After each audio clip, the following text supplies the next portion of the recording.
ഇപ്പച്ചേ ഇതൊക്കെ കുൽക്കുഞ്ഞു നോക്കി നിങ്ങളെ തൊണ്ടവേദന മാറിക്കോളൂ.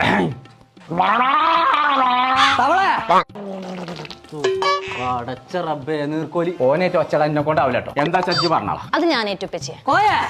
മയൂരുകാര് 10 പേർക്ക് 10 ലക്ഷം ഉറുപ്പ്യ കൊടുക്കണ്ടോലോ. ഞാളും മക്കളൊക്കെ പറയണ്ടല്ലോ എന്തോ വേണ്ടത്. 3 ആൾക്കാരെ ഞാൻ മനസ്സം കുത്തിക്കണോ. ഞാൻ നോക്കി നോക്കിയാ നോക്കാൻ വേണ്ടിയ ബ്ലൂടൂത്തിന്റെ ഹെഡ്സെറ്റ് വാങ്ങിക്കണോ. എനിക്ക് ചെവിയാക്കുന്ന അടച്ച റബ്ബത്തെ കാളം ചോട്ട് വെച്ച് പറയേ. ആലോചിക്കാനും നേരല്ല വേറെ ചച്ചൂടാ. നീർക്കോലിയ സെയ്തൽബിന്റെ ആണ്ടിനല്ലേ കഴിഞ്ഞ ആഴ്ച ചോറ് വെച്ച് പോകുന്നത് നമ്മള്. മരിച്ച മനുഷ്യന്മാരെ നിർമ്മിസം ചെയ്തിട്ട് കബർക്ക് മനുഷ്യനെ പോകുള്ളൂ, മെൻഷൻ പോകൂല. ശരിയാണല്ലേ. ഇനി മരിച്ചോ ആരെങ്കിലും അതിലുണ്ടോക്കിയാ. ബീരാങ്ക് ഇതിൽ മെൻഷൻ ആക്കണ്ട. മയൂരി ഹോം എന്ന പേജ് ഒന്ന് ഫോളോ ചെയ്യുക. അവരെ കമന്റ് ബോക്സിൽ ഒരു ഹാർട്ട് കമന്റ് ആക്കുക. 5 ആൾക്കാർക്ക് വീഡിയോ ഷെയർ ചെയ്ത് കൊടുക്കുക. അത്രേ ഉള്ളൂ. ഹാർട്ട് അറ്റാക്ക് ആയിക്കാണ്ട് 5 പേര് ഷഹീദായിക്കേ. പടച്ച തമ്പുരാനെ.